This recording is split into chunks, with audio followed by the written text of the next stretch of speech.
We hit the jackpot for beauty enthusiasts on this episode of Vibe Check. We do a deep dive into some of the most expensive beauty treatments that celebrities swear by. But before that, the ombre lip trend is back on the beauty radar of some of your favorite celebrities, and we show you a simple hack for how to get the look using your usual makeup products. Ombre lips have been around for a while, but this past year it's come back bigger and better. For the unversed, ombre means shade or shadow in French. For hair color or lipstick, it's about achieving a dramatic two or multi-toned effect when one layer is typically darker than the other. But unlike most beauty trends, you don't need to be a pro to ace this with confidence. After cleaning and applying lip balm, cover your lips with a concealer to create an even canvas.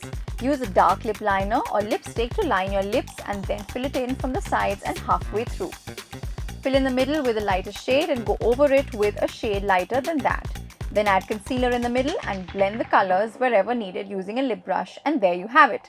Bigger, bolder, better ombre lips with just that bit of extra to earn its well-deserved comeback this year.